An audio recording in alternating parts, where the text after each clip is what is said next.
Hello guys, shout out po sa mga taga NCR or taga National Capital Region na nagbabalak po na kumuha ng kanilang Civil Service Certificate of Eligibility. So, by the way, congratulations po doon sa mga pumasa. So, job well done. So, sa NCR po, meron pong separate link yung Civil Service website kung saan po kayo maaaring makapag-appointment online. Dahil bawal po ang walk-in, hindi po kayo po pwedeng pumunta ng diretso sa kanilang office. So, dapat po ay naka-online appointment po muna. So, in this video ay ituturo po natin kung paano po mag-online appointment yung mga taga-NCR para po sa pag-claim ng COE or Certificate of Eligibility.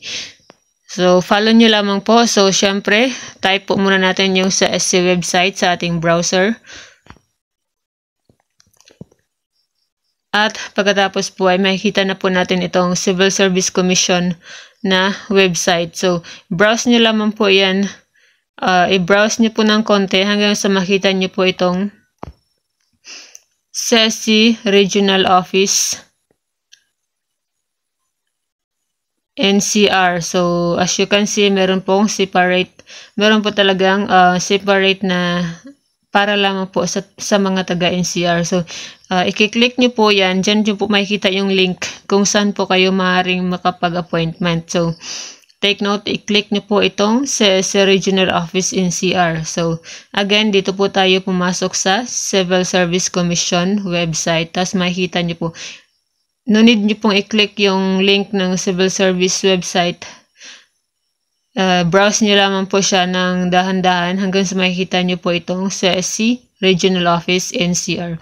Tapos ay i-click nyo po yan at ito po yung lalabas. So, CSC Regional Office NCR.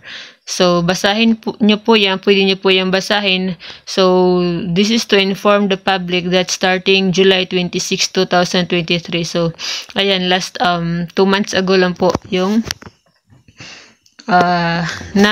binago po nila at sineparate po nila yung mga taga-NCR. So, take note, will only entertain clients who have successfully secured an appointment through the CSC-NCR online scheduling system o yung tinatawag po nila na OSS. So, ito po yung link, www.csc-ncr-oss.online. So, para hindi na po kayo mag-type kasi hindi po unclickable po yung link nila. So, dito po sa kanilang website. So, ilong press nyo na lamang po starting www hanggang sa ganito po yung gawin nyo. Ilong press nyo po from www hanggang sa online. Hanggang mag-blue po yung lahat yung link.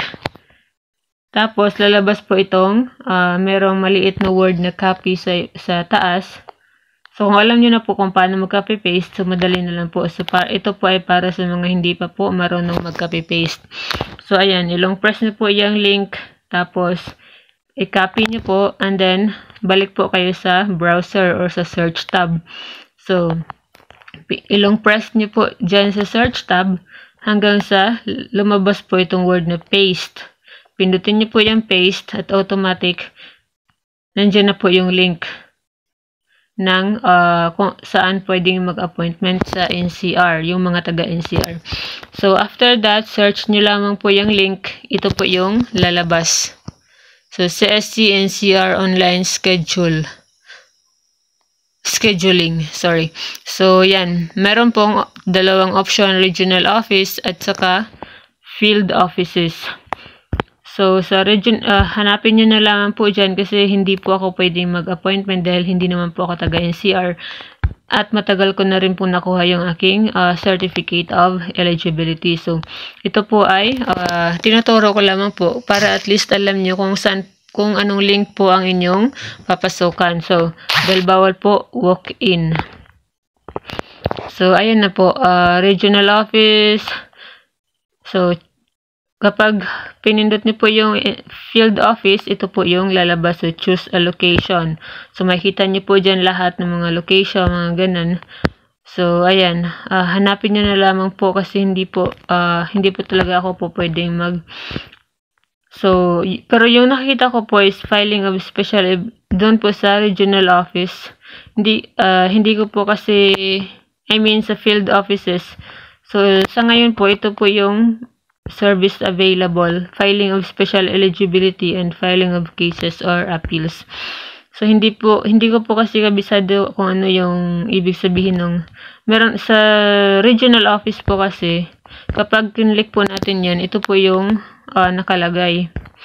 Regional office for clients transacting at CNCR regional office at Kaliraya only. So, hindi ko po kasi familiar kung ano yung Kaliraya dahil nga po hindi po ako taga NCR. So, kayo na pong bahala kung Kaliraya kayo. So, ayan, click nyo na lamang po itong date.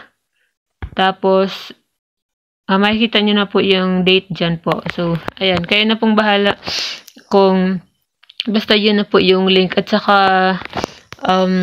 sa ngayon po ata ay kaya hindi pa masyadong organized yung kanilang website kasi I think, di ba nga po, less than 2 months ago lang po sila nag-umpisa. So, I think, hindi pa rin po masyadong okay yung kanilang link para sa scheduling system. So, pwede rin po kayo makapaghintay kung hindi naman po kayo nagmamadali, baka sakaling maging okay na po ang kanilang online scheduling system. Then, pero dun po sa mga Facebook page, meron na po mga nakapag-appointment. So, hopefully na makapag-appointment din po kayo. So, yun na po yun. Sinishare ko lamang po ang link kung paano po mag-appointment, kung saang link po kayo mag-appointment. So, ayan. Thank you for watching everyone and good luck.